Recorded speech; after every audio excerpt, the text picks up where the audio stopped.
Hey guys, so this isn't my typical video. Today I wanted to address a major international crisis, the Israeli and Palestinian conflict. Palestine has been greatly overtaken and this violence needs to stop immediately. Now, this is the part of the video where I ask you for your help. If you can donate, I encourage you please do and share this video so I can tell them this message that I'm about to tell you.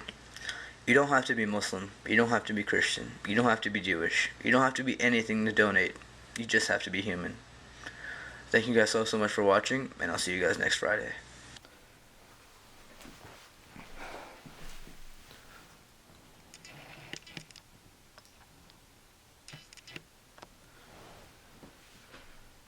I made that video nearly 7 years ago, and as a high schooler, I didn't really know the severity of the situation to the extent that I do now. Hey everyone! Wow, that is so weird. What's going on guys? Hamza aka Insendi here, and I'm back with a new video. Today I'm here to tell you about a special project that I'm working on and how you, the audience, can help me out with it. For those of you who don't know me, I'm a 22-year-old based out of Atlanta, Georgia. Some of my hobbies include boxing, reading, guitar, and of course filmmaking. Now, I haven't really been able to do much filmmaking in the past 7 years, but I honestly don't think a day has gone by where I did not have the urge to pick up the camera and record something. For those of you who've stuck around, thank you so much for your continued support. And for those of you who are new, welcome to my channel. Being Muslim, being human, the attacks that are ravaging Palestine have been bothersome to me for quite some time. And I think with the current climate, those worries have accelerated into an action step, and where the title of this video comes from. I want to preface this by saying I am not a runner by any means. Anytime I run, I think I'm hearing someone applauding me, but it's really my calzones of thighs just hitting against each other. Stupid jokes aside, I wanted to challenge myself with something I did not think I could ever do in my lifetime, and that's to run 26.2 miles. I'll be running this marathon as part of the Bank of America Marathon held October 10th in the great city of Chicago. In collaboration with PCRF and Team Palestine, I'm going to be running this marathon with runners from all across the globe. And I hope that through this process, maybe I'll even be able to share some of their stories and some of their motivations for running this event. Now the biggest thing, and arguably the most important thing, why exactly am I doing this? The truth is, post-graduation, I didn't have any direction in my life. When we're in school, it's almost like a video game where every year is a new level. But once you graduate, you're in an open world scenario where you truly have the freedom to do whatever you want. And that's not something I'm really comfortable with because all my life I've been having goals or having an idea of what I want to be doing. By this time, I had applied to medical school, but ask anyone who's applied to medical school. Applying to medical school does not guarantee your acceptance into medical school. The anxious nights and fear of having to wait a whole nother year to apply again really ate at me.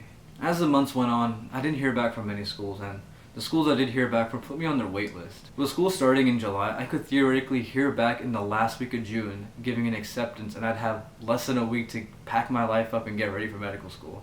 And that's a stress that I did not want to live with. And I really hoped that maybe I could get an acceptance sooner. The pressure of not hearing back from schools, combined with personal life struggles, was really eating away at me. And it wasn't until early March where I faced a really big personal hurdle, where everything felt like it was coming crashing down. And I really felt lost. There were so many sleepless nights and long days and feelings of sadness. I was truly lost. I knew I had to do something, and I knew I had to do it fast.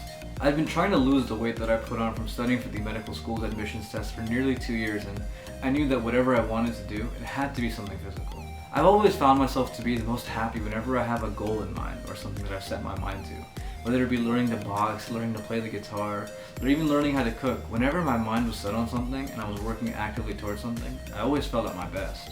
I knew I wanted to do something, but I didn't know what that was.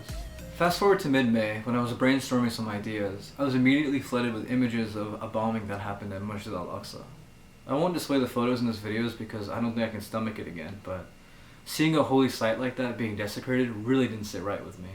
I wanted to do something, but I didn't know what I could do. You know, we often hear that an individual effort isn't enough, but I didn't want to believe that. I couldn't believe that. It was at that moment where I began to realize something could be done, and I was going to do something about it.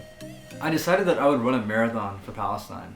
You know, it was something I could train for, something I could learn about. I've never run a marathon before, so I could learn from experienced runners and just get healthy and work toward that. What I did not anticipate was 2 weeks after that brilliant idea came to my head, I finally got accepted into medical school. I was very happy to hear this. I mean, I've been dreaming about becoming a physician for as long as I can remember. I remember sharing the news with my parents and my family, and we were all very happy. Everyone was very ecstatic about the prospect of me finally becoming a physician. But obviously, there was one question on everyone's mind, and that was, what about the marathon? I paused for a second and thought, what about the marathon? This marathon isn't for me. This is for my Palestinian brothers and sisters who wish they could switch places with me even when I was at my worst. This is for the Palestinian mom who wishes her son was with her but couldn't save him. This is for the family leaving their belongings behind to seek refuge. This is for the people of Palestine. It's going to be difficult balancing between medical school and life's obligations and training for the marathon, but I won't give up because I can't give up. So what now? Beginning this video, I'm going to be uploading a series of videos documenting my journey to race day. I'm going to be sharing my training, my diet, me speaking to experienced runners, and talking to people in the community to ensure that community effort. Please share this video and spread awareness. I'm trying to raise $10,000 for Palestine. Now right now that's a goal, but I want to make it a milestone. See you soon, and as always, toodles!